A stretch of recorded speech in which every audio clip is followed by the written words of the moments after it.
Magandang hapon po sa inyong lahat. Ako po si Angelo de Alban.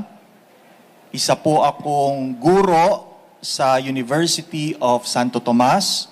Nagtuturo po ako ng mga batas. Isa rin po akong abogado, higit kumulang 17 years. Dito ko po nakita yung mga kakulangan natin at pangangailangan natin sapagkat ako po ay litigation lawyer. Nakikita ko po ang mga pangangailangan sa pamilya at yung pagsasamahan ng mga magkakamag-anak. Kaya kung ako naman po ay papalarin, ang aking tututukan ay ang pag-amyenda ng ating family code para din naman matugunan ang mga pangangailangan ng mga relasyon. We have to admit that the family code needs to be tuned to the realities. And sometimes, or more often than not, the provisions of the family code do not reflect or do not cater to the current needs of the country. So, para sa akin, kailangan po natin itong maamyendahan. At bukod dito, siyempre, isa rin tayong responsableng motorista. Kaya kailangan din nating maamyendahan yung mga batas o gagawa tayo ng tinatawag na codification of road use and traffic para din naman maiwasan natin yung mga kamote drivers na tinatawag. No? Hindi lang sa motorista na 2 wheels, pati sa 4 wheels at mas mataas pa sa 6, 8, or 10. Maraming salamat po. Meron po bang mga katanungan? Maraming salamat din po. Dwight from Rappler po, to your right. Good afternoon. Sir, good morning. Good afternoon. Could you just siguro enlighten us then? Kasi I remember you ran in 2018 but you were declared a nuisance candidate by the COMELEC. What has happened since? I think you went to the Supreme Court? I was given the rare privilege of contributing to the legal system. When the COMELEC then decided to declare me as nuisance candidate due to financial incapacity, I raised that issue with the Supreme Court. And the Supreme Court sided with our arguments. And that is financial incapacity is not a ground to disqualify a candidate. At ako naman po ay natutuwa na sa pamumuno ni Chairperson George Garcia, nabanggit niya na hindi magdi-disqualify base sa financial incapacity.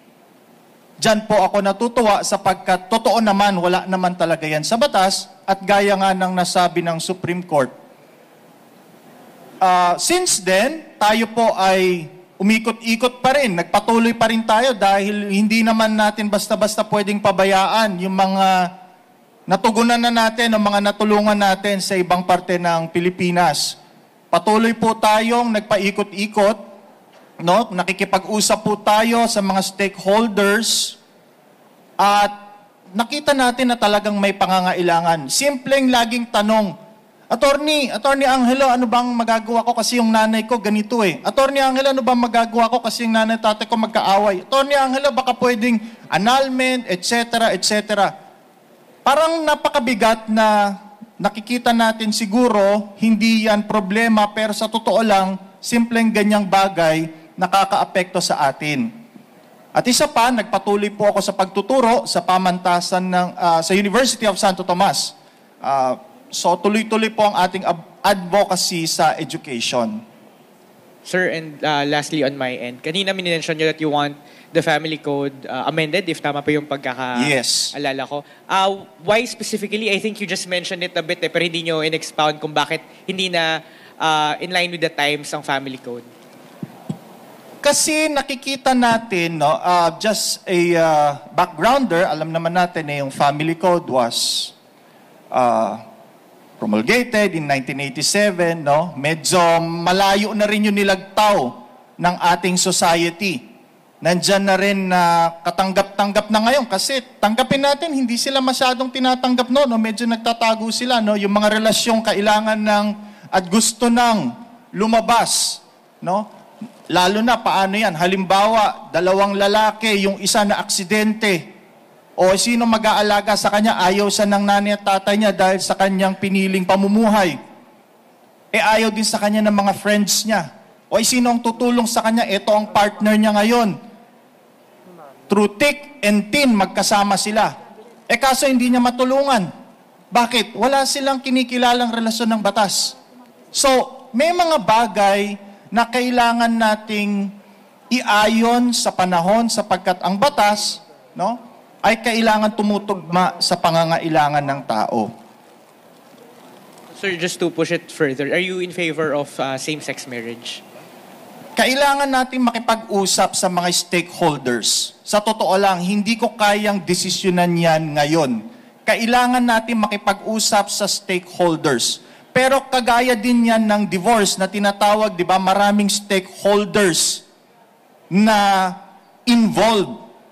Of course, katulad ng sa divorce, civil divorce na tinatawag, if it is the only way to, or if it remains the only possible way to ensure certain legal rights, then perhaps we can tolerate, no, civil divorce. And in a way, let us also study the possibility of incorporating same-sex marriage in our family code.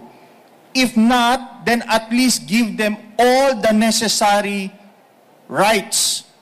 No, kung talagang yung stakeholders natin ay medyo malakas ang opposition, at least bigyan natin sila ng lahat ng karapatan consistent with human dignity. Yan ang pinakabantayan natin. Kasi kapag nakakababa ng dignidad ang isang bagay, ano pang sarap mabuhay, no? Whatever your vocation in life is, whether you choose single life, married life, or religious life, it should affirm your human dignity. Now, if your married life is no longer affirming human dignity, then it might be high time to review that. Baka naman mas graver offense sa morality kung pinapayagan nating binubugbog o pinapatay ang isang tao sa loob ng relasyon. But again, I will consult all stakeholders on this if given the opportunity. Thank you. One last question. Dwight, Rappler. Tapos ka na? Okay na. Wala na po? Wala na po, sir. Maraming salamat po sa inyong lahat. Thank you, sir. Battle of Lepanto today. Sir, yung ano niyo po.